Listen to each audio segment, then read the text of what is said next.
شادی کی پہلی رات میاں بیوی نے فیصلہ کیا کہ جب وہ سہاگ رات کو کمرے میں پہنچ جائیں گے تو پھر چاہے کوئی بھی دروازے پر آ جائے ہم دروازہ نہیں کھولیں گے۔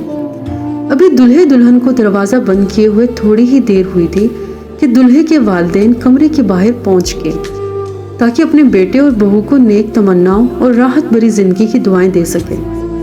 دروازے پر دستک ہوئی تو بتایا گیا کہ دلہے کے والدین باہر موجود ہیں اور دلہے دلہن سے ملنے کے خواہش مند ہیں۔ دلہا اور دلہن نے ایک دوسرے کی طرف دیکھا، باوجود اس کے کہ دلہا دروازہ کھولنا چاہتا تھا، لیکن اس نے فیصلے کو مد نظر رکھا اور اپنے والدین کے لیے دروازہ نہیں کھولا۔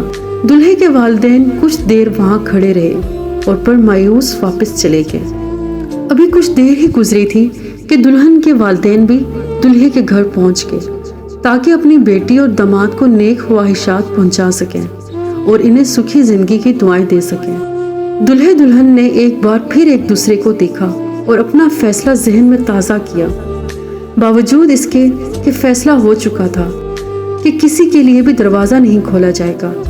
لیکن دلہن کی آنکھوں سے آنسو جاری ہوئے اور اس نے کہا کہ میں اپنے والدین کے ساتھ ایسا نہیں کر سکتی، اور اٹھ کر دروازہ کھول دیا۔ دلہے نے یہ سب کچھ دیکھا مگر دلہن کو کچھ نہیں کہا اور خاموش رہا۔ اس بات کو برسوں بیت گئے۔ ان کے ہاں 4 بیٹے پیدا ہوئے اور 5ویں بار اللہ نے ان کو بیٹی دی۔ شوہر اپنی بیٹی کی پیدائش پر انتہائی خوش تھا اور اپنی ننھی گڑیا کے اس دنیا میں آنے کی خوشی میں ایک بہت بڑی پارٹی کا انتظام کیا، اور اس پارٹی میں ہر اس شخص کو بلایا گیا جس کو وہ جانتا تھا، اور خوب خوشیاں منائی گئی۔ جب پارٹی ختم ہوئی اور مہمان اپنے اپنے گھروں کو واپس چلے گئے تو رات کو بیوی نے اپنے شوہر سے پوچھا کہ کیا وجہ ہے کہ آپ نے اتنی بڑی پارٹی کا انتظام کیا اور اتنی زیادہ خوشیاں منائی، جبکہ اس سے پہلے ہمارے 4 بیٹے ہیں جن کی پیدائش پر آپ نہ تو اس قدر خوش ہوئے تھے اور نہ کبھی اس طرح پارٹی کا انتظام کیا۔